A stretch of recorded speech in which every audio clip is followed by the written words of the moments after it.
السلام علیکم برادران اسلام، بھائی بزرگوں، دوستو، میرے عزیز ساتھیوں، آج میں آپ لوگ کو حضرت عبداللہ بن عبید کا اپنے باپ سے معاملہ سن 5 ہجری میں نزول،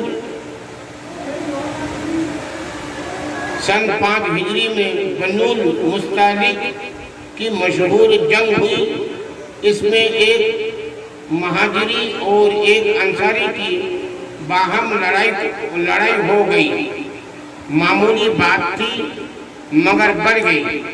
ہر ایک نے اپنی اپنی قوم سے دوسرے کے خلاف مدد چاہی اور دونوں طرف جماعتیں پیدا ہو گئی اور قریب تھا کہ آپس میں لڑائی کا مرکہ گرم ہو جائے کہ درمیان میں بعض لوگوں نے پکڑ کر صلح کرا دی۔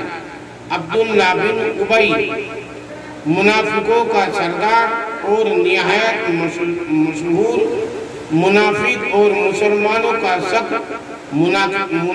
مخالف تھا، مگر کیونکہ اسلام ظاہر کرتا تھا اس لیے اس کے ساتھ خلاف کا برتاؤ نہ کیا جاتا تھا، اور یہاں اس وقت منافقوں کے ساتھ عام برتاؤ تھا۔ اس کو جب اس قصے کی خبر ہوئی تو اس نے حضور اقدس صلی اللہ علیہ وسلم کی شان میں گستاخانہ لفظ کہے اور اپنے دوستوں سے خطاب کر کے کہا کہ یہ سب کچھ تمہارا اپنا ہی کیا ہوا ہے۔ تم نے ان لوگوں کو اپنے شہروں میں ٹھکانہ دیا، اپنے مالوں کو اس کے درمیان آدھ بانٹ دیا۔ اگر تم ان لوگوں کی مدد کرنا چھوڑ دو تو اب بھی سب چلے جاوے، اور یہ بھی کہا کہ خدا کی قسم ہم لوگ اگر مدینہ پہنچ گئے تو ہم عزت والے مل کر ان جلیلوں کو وہاں سے نکال دیں گے۔ حضرت زید بن ارقم رضی اللہ تعالیٰ عنہ نب عمر بچے تھے، وہاں موجود تھے۔ یہ سن کر تاب نہ لا سکے، کہنے لگے کہ خدا کی قسم تو جلیل ہے، تو اپنی قوم میں بھی ترچھی نگاہوں سے دیکھا جاتا ہے، تیرا کوئی نہایتی نہیں ہے، اور محمد صلی اللہ علیہ وسلم عزت والے ہیں، رحمان کی طرف سے بھی عزت دیے گئے ہیں اور اپنی قوم میں بھی عزت والے ہیں۔ عبداللہ بن عبی نے کہا کہ اچھا چپ رہ، میں تو ویسے ہی مذاق میں کہہ رہا تھا۔ مگر حضرت زید رضی اللہ تعالیٰ عنہ نے جا کر حضور اقدس صلی اللہ علیہ وسلم سے نقل کر دیا۔ حضرت عمر رضی اللہ تعالیٰ عنہ نے درخواست بھی دی کہ اس کافر کی گردن اڑا دی جائے، مگر حضور صلی اللہ علیہ وسلم نے اجازت مرحمت نہ فرمائی۔ عبداللہ بن عبی کو جب اس کی خبر ہوئی کہ حضور صلی اللہ علیہ وسلم تک یہ قصہ پہنچ گیا ہے تو حاضر خدمت ہو کر جھوٹی قسمیں کھانے لگا کہ میں نے کوئی لفظ ایسا نہیں کہا۔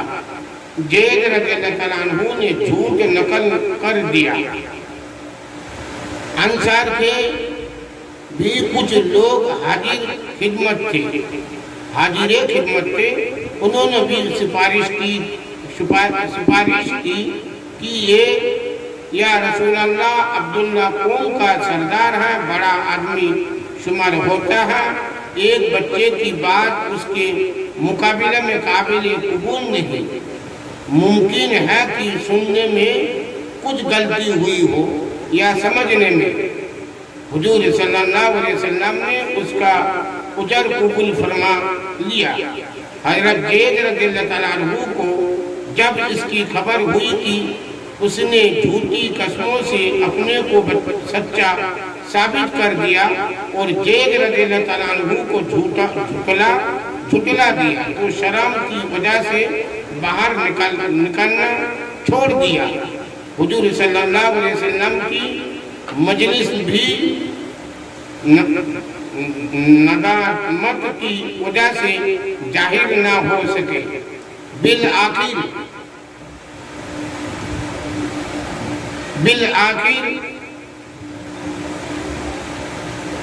بالآخر سورہ منافقون نازل ہوئی، جس میں حضرت زید رضی اللہ تعالیٰ عنہ کی سچائی اور عبداللہ بن ابی کی جھوٹی قسموں کا حال معلوم ہوا۔ حضرت زید رضی اللہ تعالیٰ عنہ کی بقاعت قیمت مخالفت سب کی نظروں میں بڑھ گئی اور عبداللہ بن ابی کی جھوٹی قسموں کا حال ظاہر ہوا۔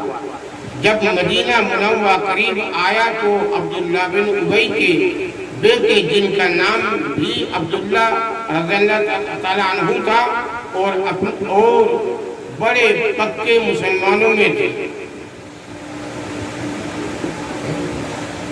مدینہ منورہ سے باہر تلوار کھینچ کر کھڑے ہو گئے اور باپ سے کہنے لگے کہ اس وقت تک مدینہ میں داخل نہیں ہونے دوں گا جب تک اس کا اقرار نہ